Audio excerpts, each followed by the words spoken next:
Hello, my name's Claire Hughes. I'm the head of undergraduate at the Solent Business School for Solent University.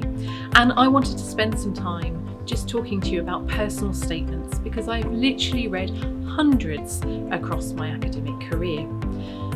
The most important thing to remember about your personal statement, it's a story about you. It's your narrative. This is your opportunity to tell us all of the achievements, the challenges, the inspirations you've had to get you to your journey at this point, and to also tell us about your aspirations for your next chapters too.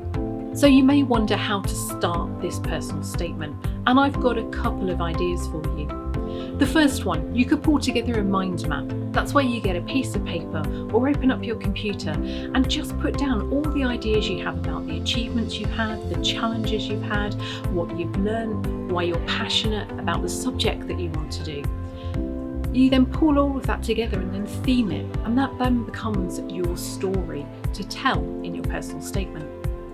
Another idea to think about what you might want to talk about is doing a Swot analysis, which is your strengths, weaknesses, opportunities and threats, but it's on you as a person as opposed to how you may have used it before for businesses.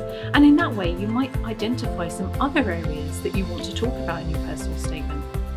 The final tip is ask family and friends, because quite often things you do you haven't noted as achievements or challenges you've overcome, but they definitely will have, and they will be able to add to your story too. So once you have your themes, it's then really important to think about how you're going to narrate your story. Remember, you need a beginning, a middle, and an end. It's really important to decide what you're going to have in each section so you can help the reader through your journey. You don't want it to jump around too much. This has to be a nice narrative flow of your story. Think about the beginning really carefully. You want to have a really strong opening, something that captures the reader's attention, something that shows your personality, your voice, your story leaping off the page at them.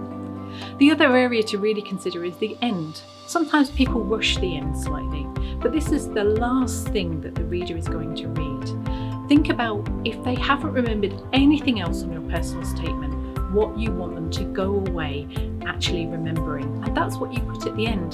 Perhaps have a nice inspirational quote, something that's really driven you. Remember, when you're talking about your story, we also want to hear about your ambitions for the future, what your next chapter looks like, and that's what can come in that end section as well. Remember, this is reflective. We want to see you openly reflecting on all of the great experiences that have shaped you as a person, and that's what course teams like to see in personal statements. So I've already outlined several things that we like to see in a personal statement. For example, we like to see challenges, but we want to hear about how you've overcome them and what you've learned from them. Things you've enjoyed studying. We want to hear what you're passionate about and how that ties into the course you've chosen to study. Also, why you want to choose the university that you have, and talk about that in the personal statement. How do you think that will benefit you overall? We also want to hear who has inspired you. I love hearing about family and friends in personal statements, because quite often that's what's inspired you to study that course area that you're looking at. Also, don't forget work experience. We want to hear what you've been doing. Remember, that's not just paid experience. That can be part-time work, it can be voluntary work, it can be placements. And again, tell us not just what you've done, but what you learned from it, how that shaped you, how that can help you moving forwards. Also, there's all of the other things that you've done. So whether that's dance, Duke of Edinburgh, youth enterprise, perhaps school projects, volunteering, charity work, any roles that you've taken on at school, and how they've contributed to you developing as a person, but also in your interest for the course that you're studying. Remember, add anything that's helped shape that story. Go back to that mind map, go back to that SWOT analysis. Make sure that your story is complete as to how you've developed, and put that down on paper. As a final piece, you might want to think about putting down things you've been reading or watching or following in your course subject area too, because again, then your personality comes through in the passion for your course area. So finally, remember, in your personal statement, this is the time to be brave, be confident, be open, be reflective.